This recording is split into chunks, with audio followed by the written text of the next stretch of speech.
Welcome back to the GSMC College Football Podcast. We just talked about Shedeur falling, but we're going to switch gears, talk a little bit about some of the guys that are still available on day two. I think one of the best guys right here, Will Johnson. I'm pretty surprised he fell to the second round, actually. This was a guy that was getting top 5, top 10 hype at one point. Did have an injury this season, so I think that kind of set him back.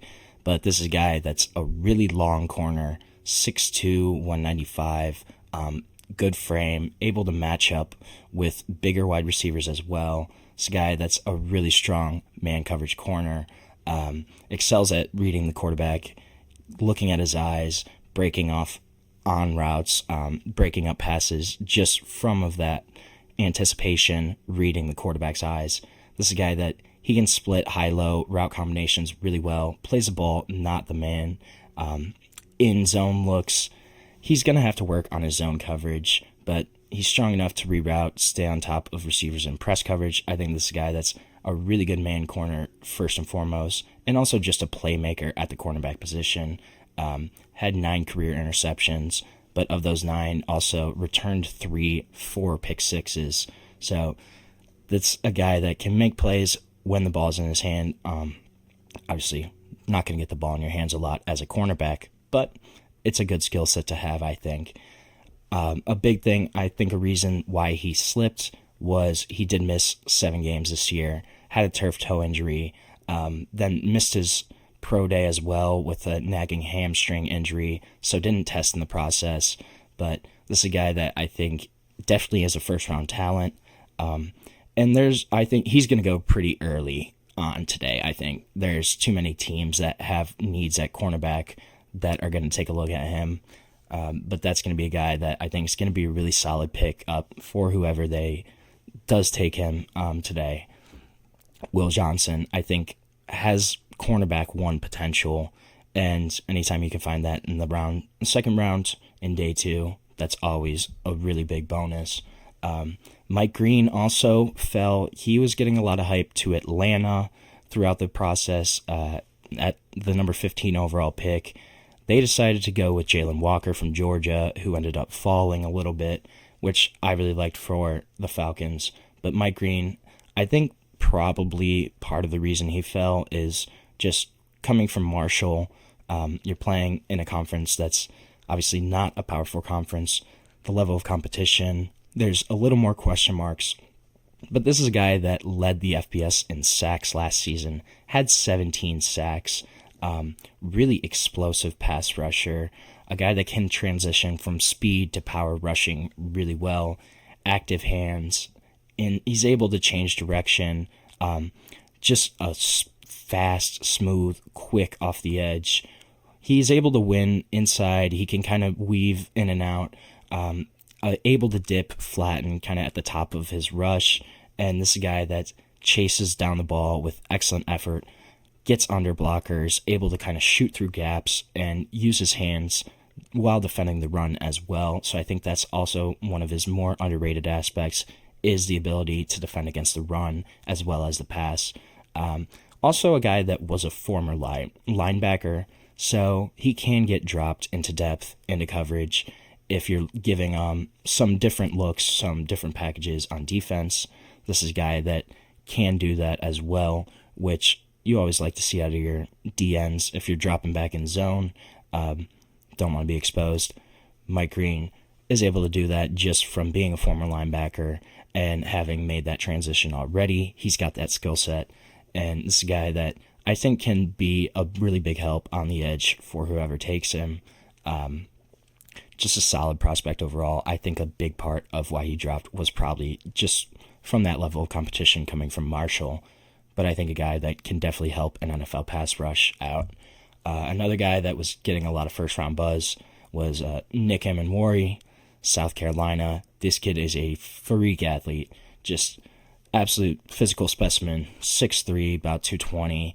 But he's one of only 4 players who's above 6'3" to have topped 40 inches in his vertical jump and ran a sub 4.4 40-yard dash since 2003.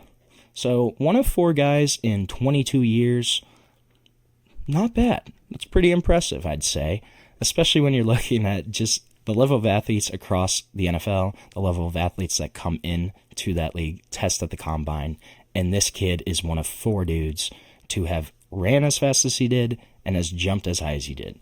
So anytime you have that kind of athletic ability, you're always going to have eyes on you.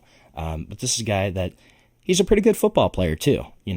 That's always a good thing to have, I would say. But this is a guy that closes quickly, breaks on the ball well, guy that blows up screens, matches up well with tight ends. Where do you think Xavier Watts will land? I don't know. I'm really curious on to see where Xavier Watts is actually going to end up. I really like him as a player. I was a little surprised that he hasn't been rated as highly in this kind of pre-draft process, just because the kid is an absolute ball hawk. I don't know the number of interceptions he's had off the top of his head, but has had multiple every single season. Guy that was the leader of a Notre Dame defense that was an elite unit, and a big-time starter, producer at a really high level. I don't know where he ends up. I think he's probably maybe a late second round or early third. I could see him slide a little bit. Safety depth isn't huge in this class, though, so that is one thing to look at. But he's probably the 3rd or 4th safety down the board right now, I'd think. Nick Emmanwori is obviously still there. Andrew Mabuka from Texas is still there as well. He's a little higher regarded right now as a prospect, but I think Xavier Watts is going to be a really good player in the NFL. That's a guy that I watched throughout college and saw him progress just as a player. Ball hawk, that's the first thing that comes to my mind for Xavier Watts. I think he's going to be a good player. I don't know, though. I think he's probably a round 3 guy at this point. We're going to just have to see, I think, how the safeties kind of play out. That's going to be the big thing to look at here, is just kind of what happens with them. TreVeyon Henderson is a guy that's still on the board, too. I think he's one of my top overall prospects. This guy had an up-and-down career at Ohio State. I watched him live his freshman season. Kid, that was his best year, too. Had 1,250 rushing yards that year, 15 touchdowns. Also had 27 catches for 300 receiving yards that year. And then kind of struggled after that, back-to-back seasons of injuries a little bit. And then comes back, gets a really big backfield partner last year.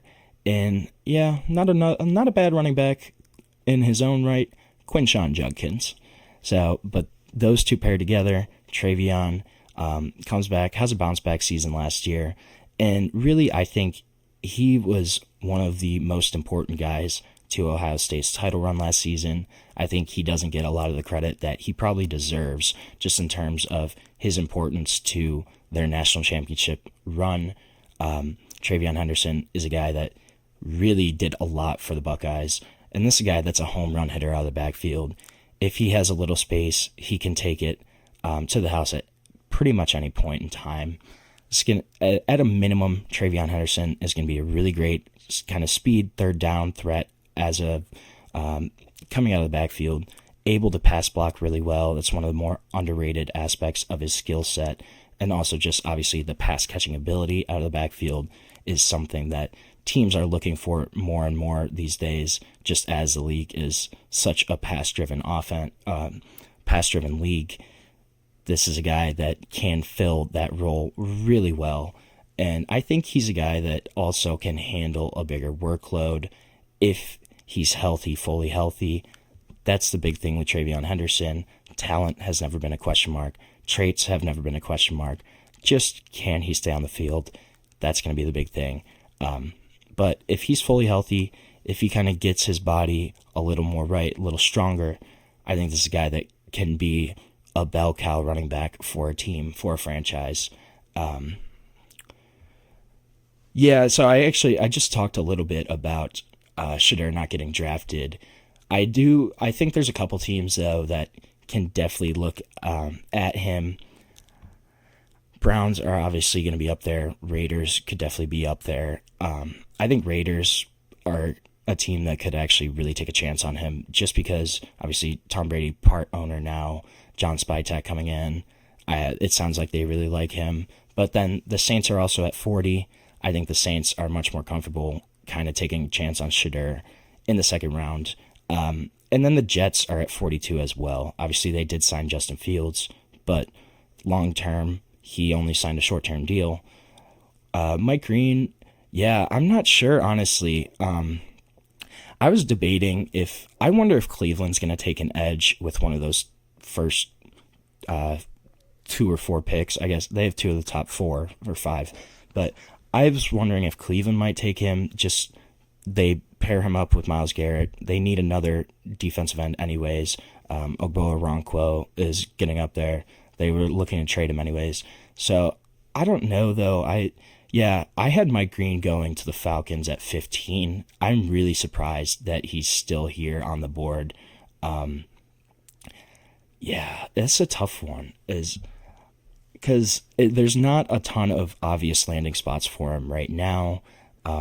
Where he's going to end up, I think, is going to be really interesting to see.